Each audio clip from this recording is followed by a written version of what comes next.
Oh, good afternoon, everybody. Thanks for joining us today. I'm Hannah from the Bangor Public Library, and we are here for another instance of our program series that we do in collaboration with SCORE Northern Maine. Today, we've got Ashleigh Briggs-Davis here to tell us a little bit about networking and the kinds of questions you can ask to be successful. I'm going to turn things over to Donna to say a little bit more about SCORE and introduce Ashleigh. But just FYI for everybody on the call, the recording and if Ashleigh's able to share them, a copy of her slides will be sent out to everybody afterwards. So you'll have those for review. Go ahead, Donna, if you want to share a little bit about SCORE and take us into the presentation. Great. Thank you, Hannah. First of all, everybody, welcome.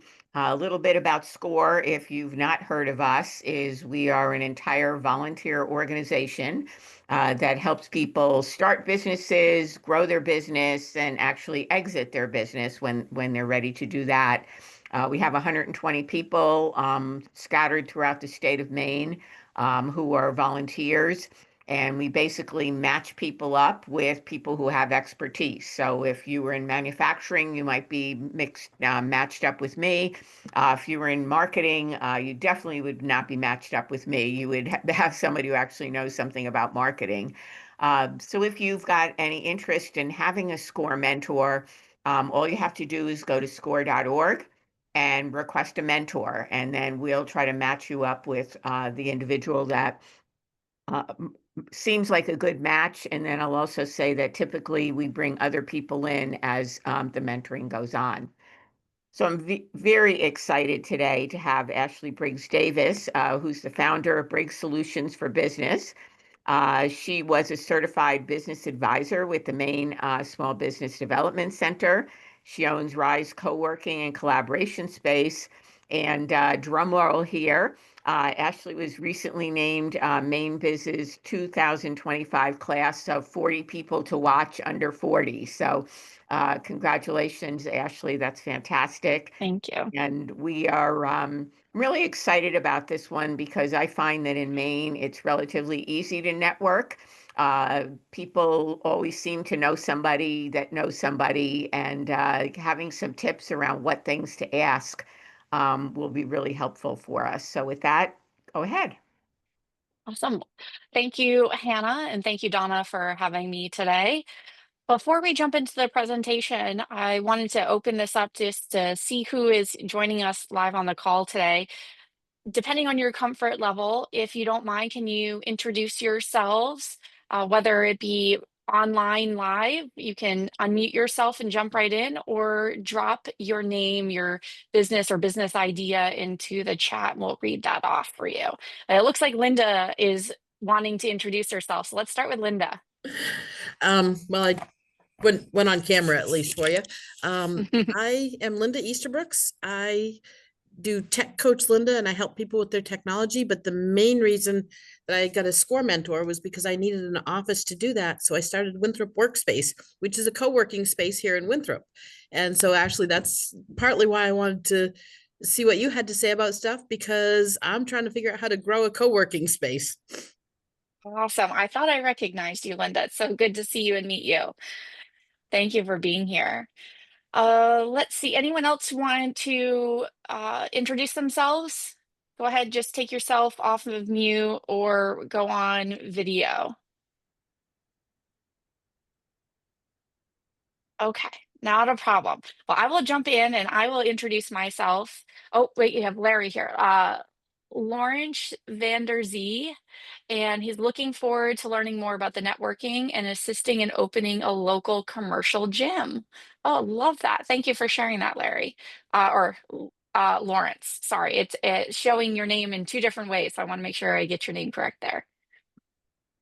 So as we get going, if you have any questions, please feel free to throw them in the chat or just jump right in and ask them as well.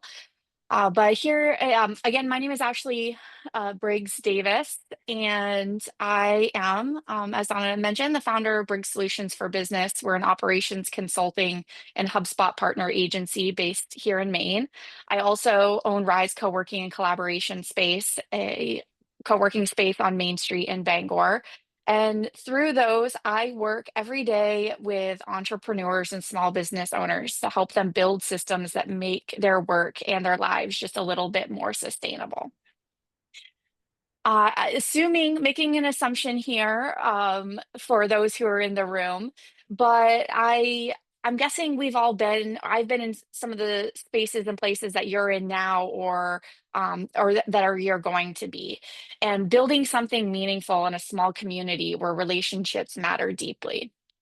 Like Donna was saying, it's really easy to network in Maine, but doing it right and in a way that is most beneficial to you can take a little skill and practice. So that's what we're going to talk about here today. How to ask the questions in ways that build relationships instead of straining them. So I wanted to start with a little bit of a story here. When I was first starting out in consulting, I wanted to reach out to someone who had built a similar business. I remember I was drafting an email and I rewrote it about 12 times. I didn't want to sound naive or like I was asking for free advice, but I did want to learn. And eventually I sent it. And what I got back was a warm, generous response. And they said, I can tell you're genuinely curious. And that's why I wanted to respond. People want to help people, but they also don't want to necessarily or unintentionally hurt themselves in the process. And that's the skill that we're really going to continue to talk about, as I mentioned, building those better questions, how to ask those questions, asking for better insights, and building those stronger networks. Hopefully, by the end of today's session, you'll have a simple framework to help you approach peers, mentors, and partners in a way that invites honesty, collaboration, and trust. So, forewarning, I do try to do engagement here and presentations like this. We all learn a little bit more if we can be a little vulnerable, perhaps, and at least raise a hand or acknowledge something in the chat here. So if you can, or if you're willing, raise a hand or type in a me or anything like that if either of these questions resonate with you. Have you ever hesitated to ask someone a question because you didn't want to seem inexperienced or intrusive? So I see a couple of reactions here, there. Now, raise your hand if you've ever asked for help or advice and it seemed like the person was put off, maybe even a little offended, or just flat out didn't respond at all. Seeing, okay, a couple of responses there. In both cases, you're not alone. We've all been there. And it's usually not what we asked, but how we asked it. And so that's why we're going to continue on with the conversation here today. So why questions matter? Questions are the foundation of learning, innovation, and connection. I often tell my clients, whether they're solopreneurs or leading creative teams, that the fastest way to clarity isn't more talking, it's better asking. And here in Maine, our business ecosystem is relationship based. You don't get far by being transactional. How you ask is just as important as what you ask. A question can open a door or close it, and tone, timing, and intention are everything. Here's an example. If I asked another consultant, how much do you charge? It can feel personal and maybe even competitive. But if I asked, how did you determine your pricing model? That same person might share insight, strategy, and lessons learned. The difference here is it's the same curiosity, but it's a different type of energy. I want to pause for a moment. Does anyone have an example or a question around that example that I just shared that they want to elaborate on? Okay. So there, oh, I skipped over here a couple of slides altogether, so sorry. The three types of questions. So we have exploratory questions, comparative questions, and reflective questions. So we ask exploratory questions to understand. These are the tell me more questions. They help you learn context, challenges, and history. And a few examples are, how did you get started in this space? What's been your biggest learning curve? They demonstrate that you're genuinely curious about the person and not just what they can do for you. When we're thinking about networking, it's not just knowing a name or adding somebody on LinkedIn or Facebook. It's actually developing a relationship. And the best way to develop relationships is to actually get to know people and let them know that you're interested in them as a person. And again, not just what you can do for them. Then we have comparative questions, which are to evaluate. These help you weigh options or understand how others make decisions. Some examples are, I've seen some people approach X this way and others that way. What's been your experience? If you were starting again, what would you do differently? They invite insight without judgment. Has anyone here ever been asked questions and felt like you were being analyzed or interviewed or put on a pedestal and scrutinized? See a few heads nodding, and always. Unfortunately, a lot of times that's not the intention of the person asking questions, but they didn't know how to ask the question in the best way. But when you feel that way, when you're being interviewed or analyzed, it makes you defensive naturally. It's the human experience. And that's not good for building those connections or relationships or even sharing information and being able to help each other. So, in those moments, see what you can learn from the experience and how you can improve that going forward. Reflective questions help deepen trust. They create connection and shared reflection. Some examples are, what do you wish more people understood about this industry? Or what's the best piece of advice you've ever received? These questions stay with people long after the conversation ends. There's nothing like a really good question that sticks with you and that makes someone go, oh, that's just awesome. Because they remember that later. And when they're remembering that later, one, it often helps them feel, it makes them feel good. When someone asks you a really good question that you can sink your teeth into in your response, it brings out an emotion that you weren't expecting. Hopefully, it's a good one. But also, they're going to think about it later on. They might tell somebody about that question and how you made them feel by asking that. And then they're going to keep thinking about you, which is really, really great when we're talking about developing those relationships. So I have a little bit of an activity for us. So we're going to take just a couple of minutes here and independently, I would love for each of you to think about one area of your business where you'd love some more insight.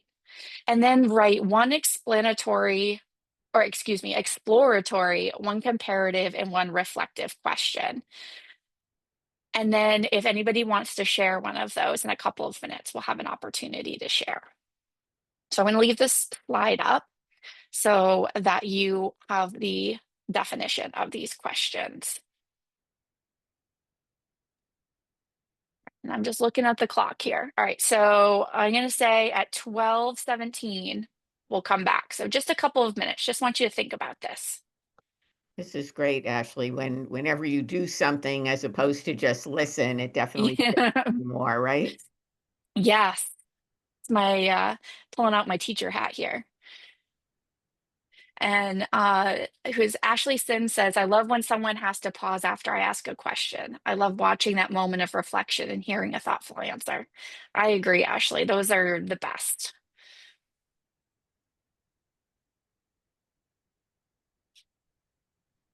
If anyone has any questions about these questions, feel free to throw them in the chat or ask them here as well, please.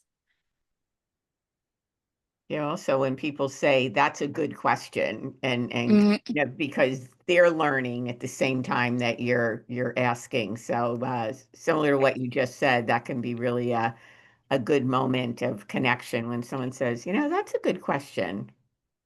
absolutely.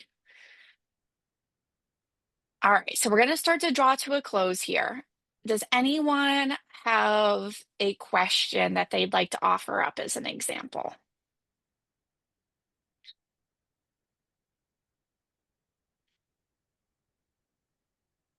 Allison, go ahead and take yourself off mute and ask. Um, I have trouble focusing, so I didn't do all three, but the general sense of it was So figuring out, one thing I'm trying to look at is down the road, how to value my business, how people, when they grow to like a much larger phase, how they determine all these different fundraising, like people do different rounds of fundraising and all this kind of thing. And I have no idea how it works. So I actually did ask someone who went through it, the process of it, and they didn't respond to me. So it was funny when you were asking about if people had not gotten a response to a question before. But so for the first one, for exploratory, it was just like, how did where did I put this? How did you learn and who to work with when you were determining your framework for valuing your company and fundraising, or something along those lines? That's excellent, Allison. That's a really good inviting question. It opens the door to a conversation.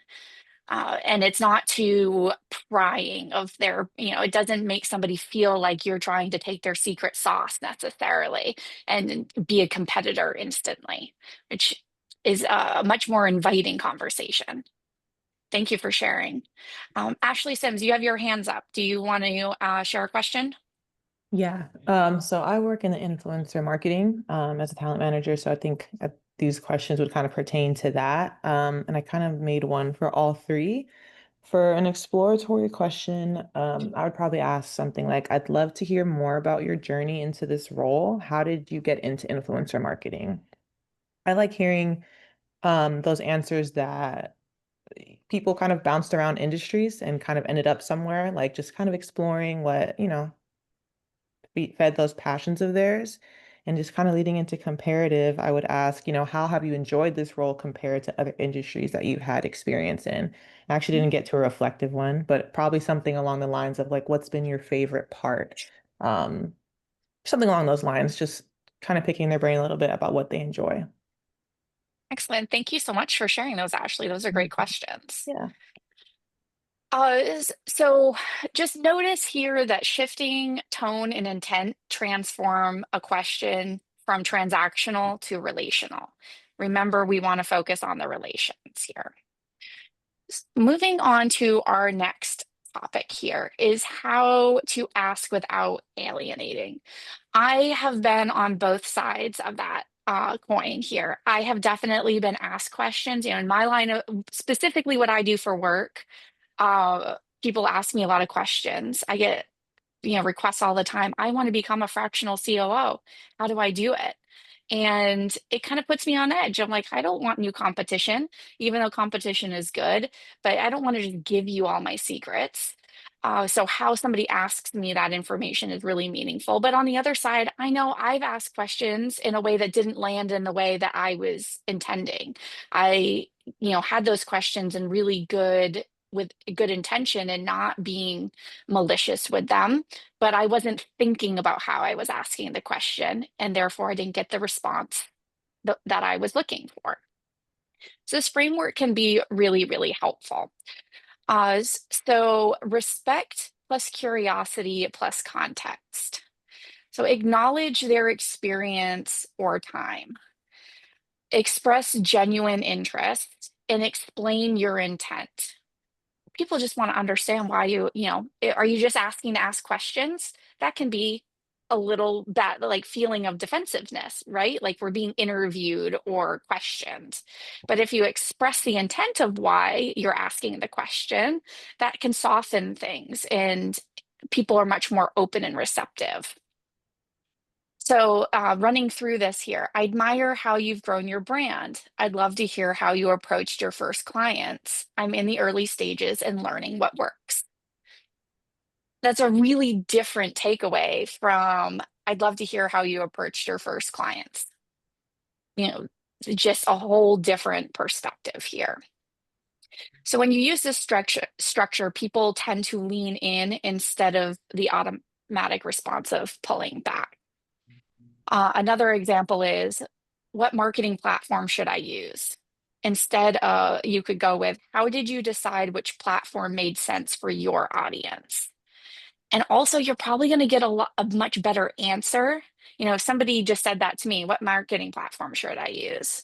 One, I'm gonna be like, I don't know. That's a pretty general question with a lot of different answers. I don't even know how to answer that question in a way that's helpful to you. So I don't want to answer. But if you're asking me how I made that decision, I'm actually going to run you through my list of checklist of how I evaluated things, and you're going to get so much more information out of that response versus just a put ads on Facebook. You're there's a whole lot more. Some additional tips that go with this. Skipping, can I pick your brain? Really easy. Save this one for your friends and family. You can skip the formalities and the niceties there. If you're networking, don't skip over those. But when you go with the can I pick your brain, it can often sound very one-sided. Be mindful of your timing. Don't corner someone at an event for a good solid question. Can put them on the spot. They might feel pigeonholed. Networking events are very chaotic, and a lot of us already have a lot of mental load that we're carrying. And getting into a deep question, it can be very overwhelming. Ashley, I just Focus. wanted to bring up, Yes. I had one of our salespeople mentors sit in with me, and the person was trying to learn more. And one of the things that he said is really important, I thought, was don't feel like you have to ask the question at the networking event. Like if you Mm. succeed in getting the person's email address or their card, and follow up later. So I think that, I really picked up on what you said about these networking events can be chaotic, but if your goal could be, I want to collect 2 or 3 cards and let the hmm person know that I want to follow up afterwards. It's kind of that sales approach. I want to move on, but I'm not going to put you on the spot right here. Absolutely. That is a great takeaway, Donna. And also just like setting the intention of, I'm just really great to meet you. I'd love to have a further conversation with you. Do you mind if I reach out in the next week to set up a time to meet? And then when you follow up, that starts a really solid relationship based on follow through. I love that, Donna. Thank you for adding that. Focus on one thoughtful question when you're talking with them. Give context if the topic's sensitive. Asking somebody about their pricing or how they got started or, anything that is industry specific can be sensitive. Be mindful of that and give that extra context. And offer reciprocity. Happy to share what's worked for us as well. I think that's a really big one. I always try to leave a conversation, especially when somebody's given something to me, with what can I do for you today? That means a lot to a lot of people, and you never know what that is going to be. And it could just be having the time and space to connect with a fellow entrepreneur was enough. Or, you know what? My mom is going into a nursing home and I'm looking for somebody to talk with about insurance. Do you happen to know somebody? You never know the questions that are going to come out of somebody's mouth when you offer that to them, and you can help in a whole different way that can further that networking and relationship building. And in Maine, humility and reciprocity go a very, very long way. So when you show both, people genuinely want to help you, not just in that moment, but in the long run. You become a champion for each other. So turning answers into actions. So you asked your questions, you had some great conversation, and now what do you do with it? Listen actively. Don't jump in with your own story and just listen. Now I'm going to own this one. I struggle with this, not because I want to be a one-upper or because I have to carry the conversation, but because I get so excited about hearing other people's stories and I want to connect with them and be like, oh my gosh, I had a similar story, or this is what happened to me. And there's a time and a place for that, but you want to be really, really mindful. And will catch myself sometimes, and I will stop in the moment and be like, I'm really sorry. I wasn't trying to do this. I was just really, really excited to connect with you in this way, this shared experience. But listening actively is so, so important. Take notes immediately. Details fade fast. It's naturally like, I'm not going to forget that. I'll remember that. I was told the other day that I'm nearing a certain age, and memories start to fade a little bit faster. And sadly, it is true, I'm finding. So I love my note takers. I have the one I use is called Plod here. It's a little like AI device I can clip to my collar, and it will listen for me when I'm in networking events. So I don't have to scribble things down. Before the advancement of AI, I always had a notebook in my bag with me whenever I'd go to events, and I'd scribble notes down. Super, super important. Ashleigh, I have And a question for you. yes, What about the privacy piece of having that recording? Do you there. let people know that you're recording, or I'm just curious about? Um, it depends on the circumstance. If it's just out and about, I don't typically have it on anyways. Um, if it's a casual conversation, like at a networking event, I may or may not let somebody know, but not because I'm being nefarious with that, but because we're all recording our information. It's no different. I'm not using this personally any different than I would be taking notes. Okay, It's yeah, I just just wanted to silently know doing how it. you In a handle that. meeting, if I'm in a client meeting, absolutely. I make sure that they're well aware um, that that's happening. And in most engagements, I find that as well. Okay, thank you. But yeah, you're welcome. It's a new phase of life that we're all entering into, right? The recordings are everywhere. And what do we opt into and opt out of? Following up. Following up's really important for a lot of reasons, but people love little thank you messages, little notes. It was really great to meet you, and those stick with people.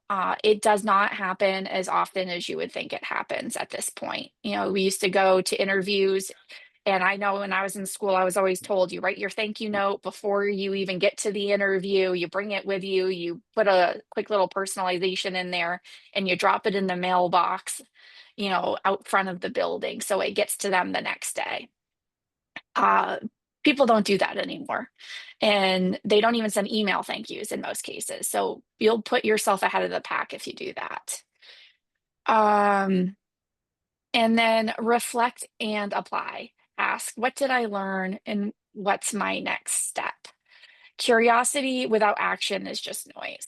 If you're just asking questions, you're not doing anything with it. You're just talking to talk.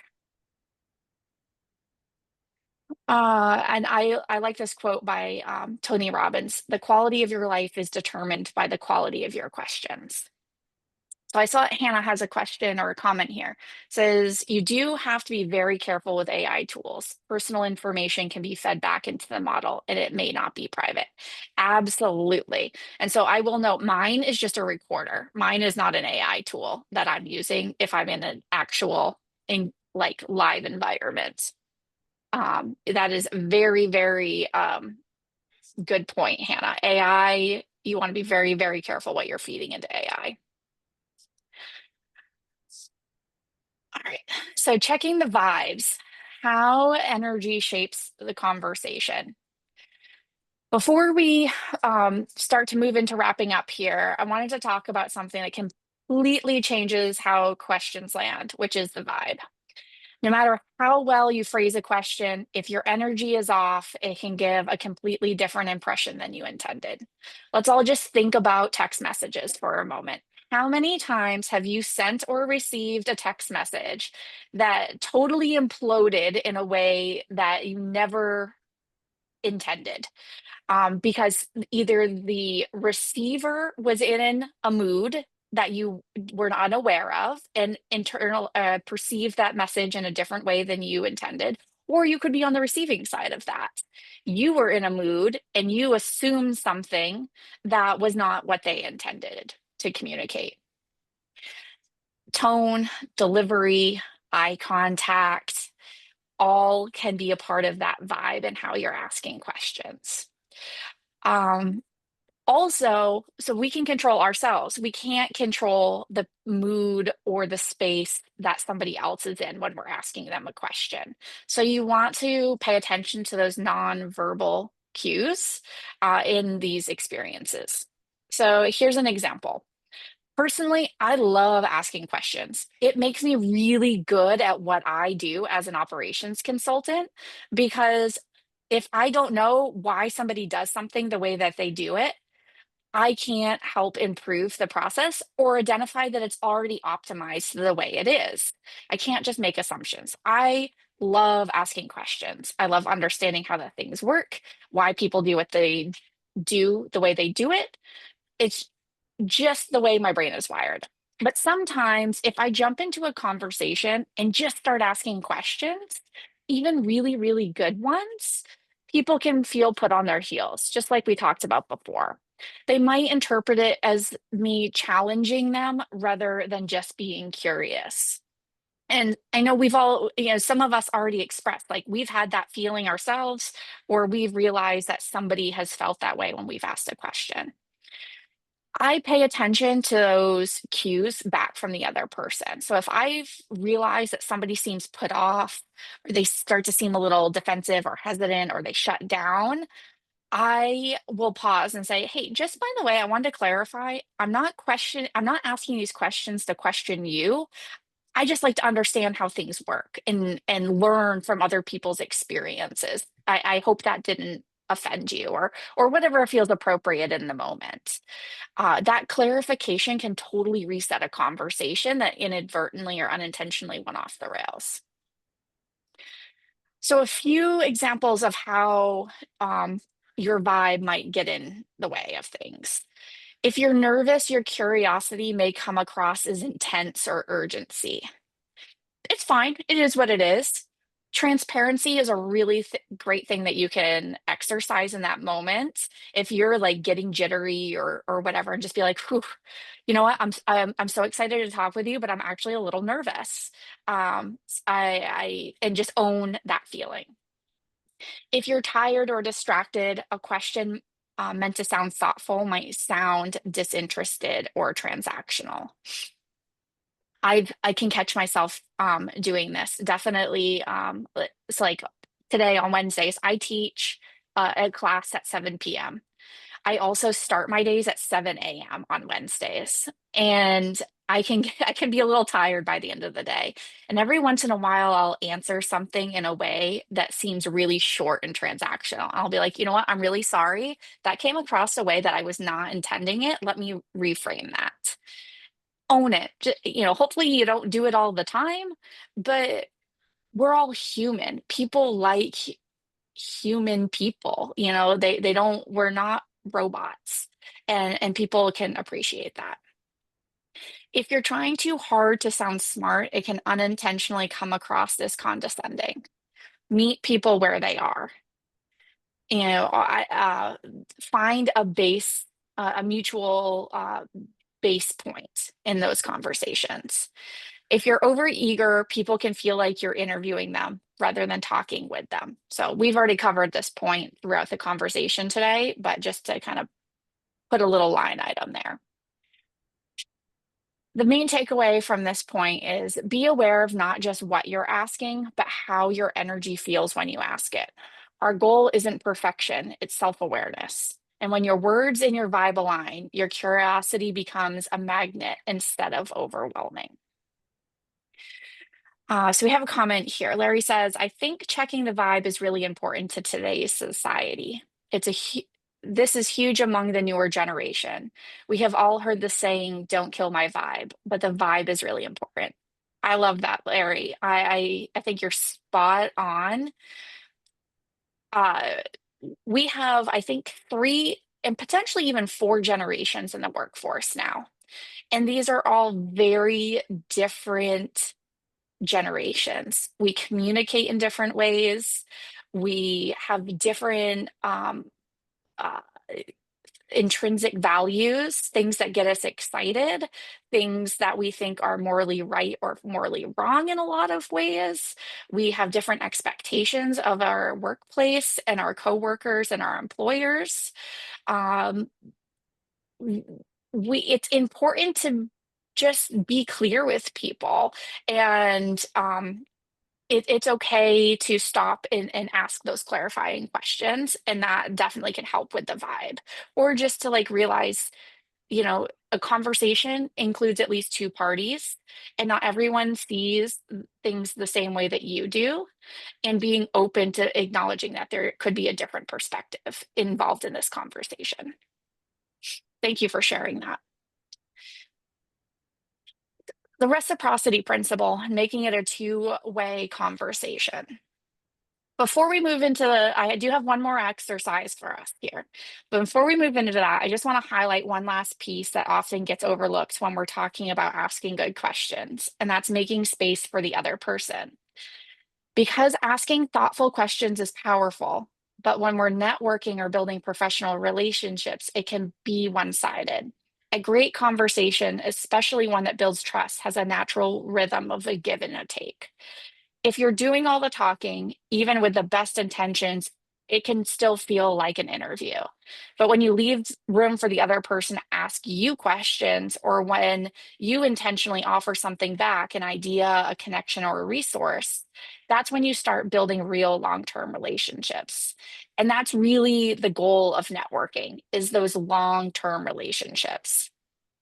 And I like to think of it this way. Networking isn't transactional. It's an exchange of curiosity. What are you looking for? How can I help you?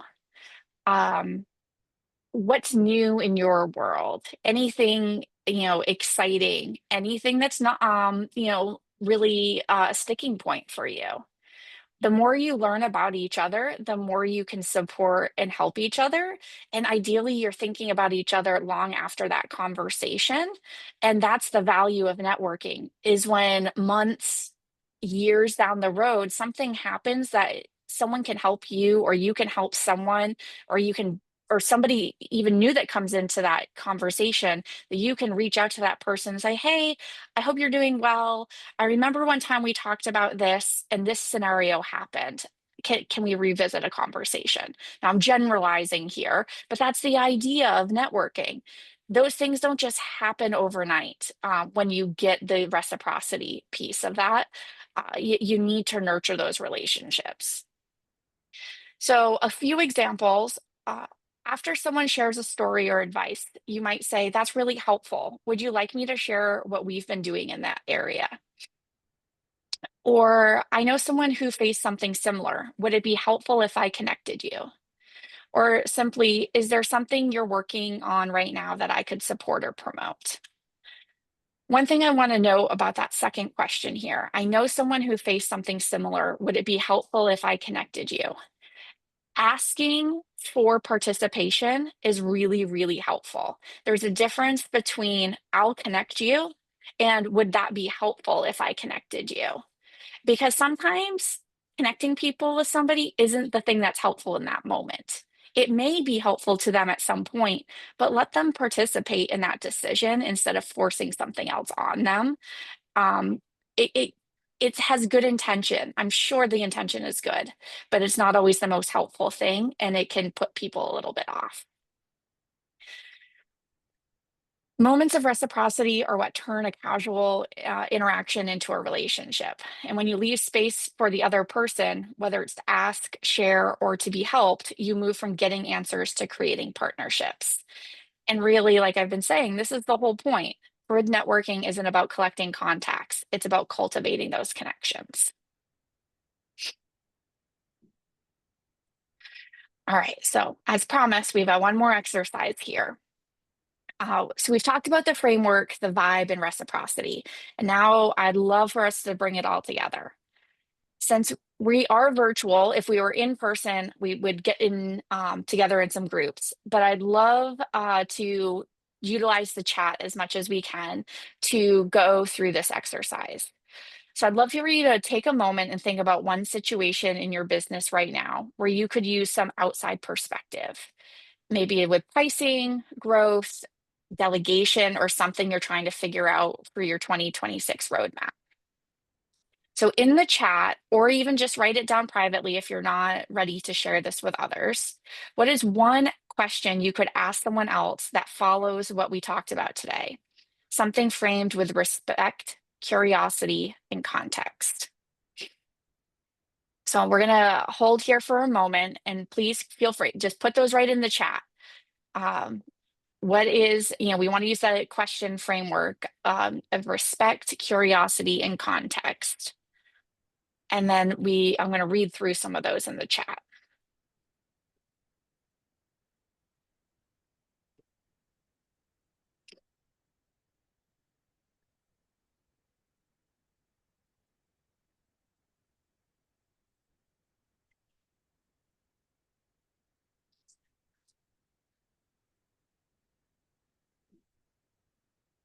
While you're thinking, I'll share an example of mine.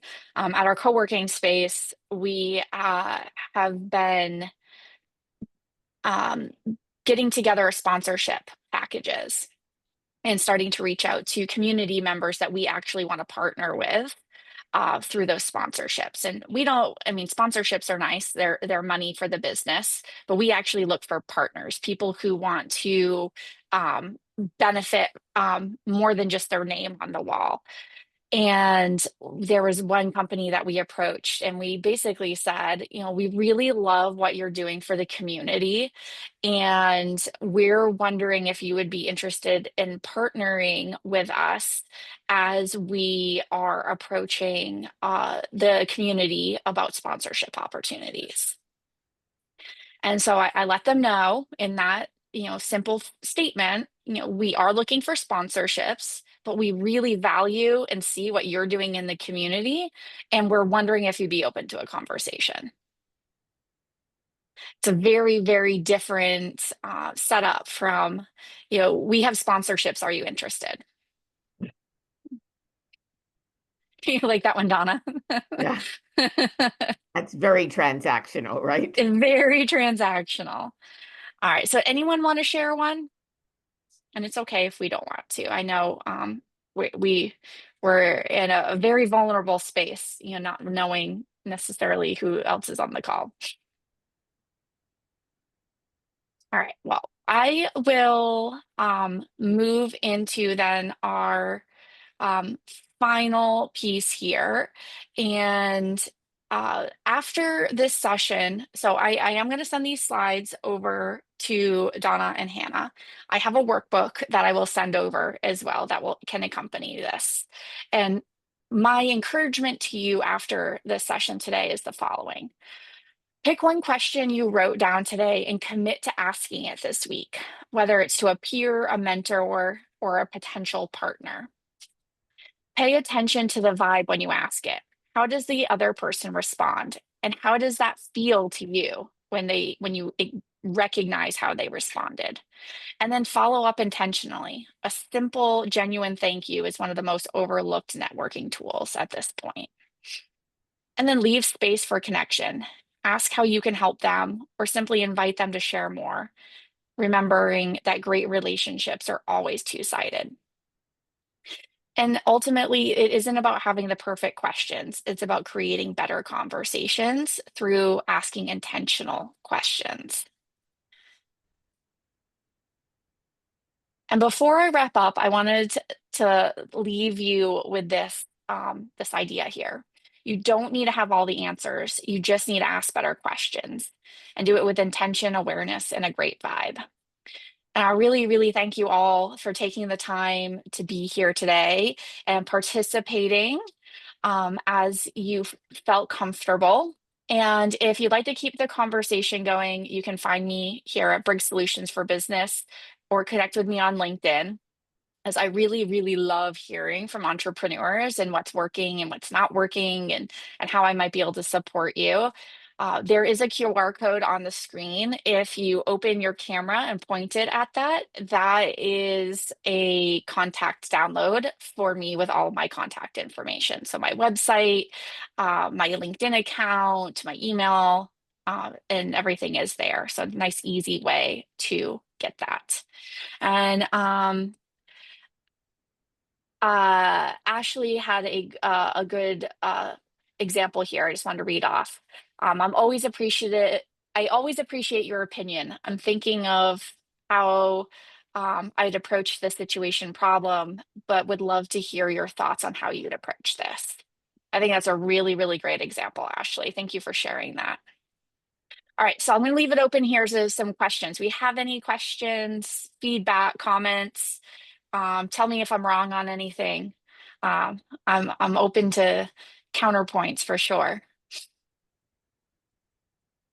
Ashley, I really appreciated how genuine you were. You know, we all have personalities, which, you know, you need to be careful of, you know, and you giving an example of, hey, I know I can come off asking too many questions, or I just think that self-awareness comment, you know, is really, really helpful. And the other thing I really took away from it also is best to go in these situations prepared as opposed to winging it, and you know, be thinking about those questions, and you'll probably get a lot more out of the conversation.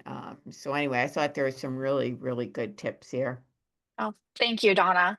You know, on that point, there are a couple of things that came to mind that are a little bit more networking general tips that I've acquired over the years. Is when you're going into a networking event or situation intentionally, have 1 to 3 outcomes that you're looking to take away from that.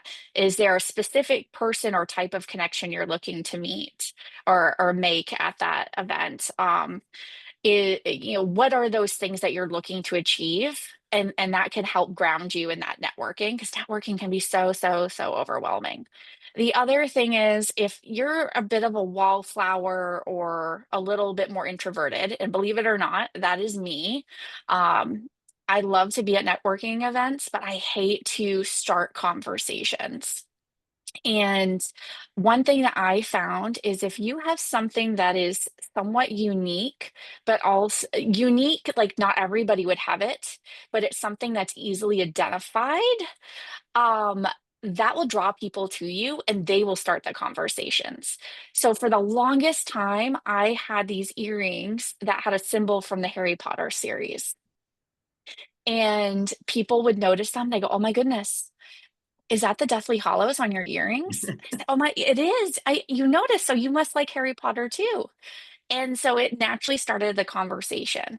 But I also could spearhead it into, "Oh, well, I got these when I was traveling in London."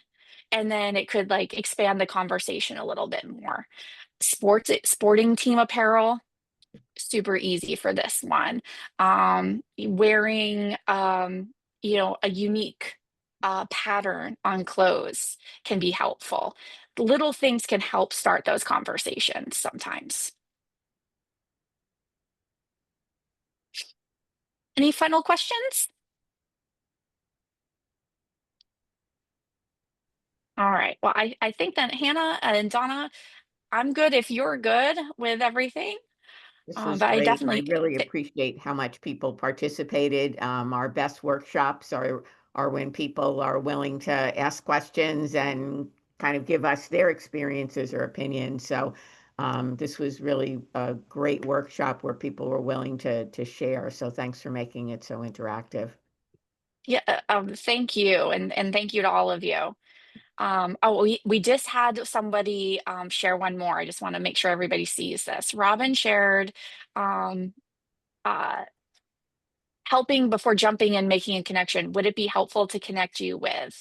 I appreciate that, Robin. That's a great takeaway from that, the asking to connect people instead of just making the connection. All right. Well, Excellent. thank you all. Have a wonderful rest of your afternoon.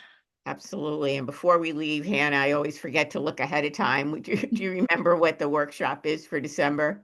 Yeah, the next workshop we've got in our series is going to be December 10th, another Wednesday at 12 o'clock, and it is about marketing without money with Tracy O'Clair. Yeah, now we're Mm. talking marketing without money, right? We Yes, can all love use that. some of that. So I'll include a link to sign up for that in the follow-up email with the recording for this. Perfect. Well, have a great day. And again, if anyone's looking for a SCORE mentor, score.org, and just request a mentor. Thank you. Thank you, Ashleigh. Thanks, You're Ashley. Thanks so welcome. much, Thank everybody. you. Thank you guys.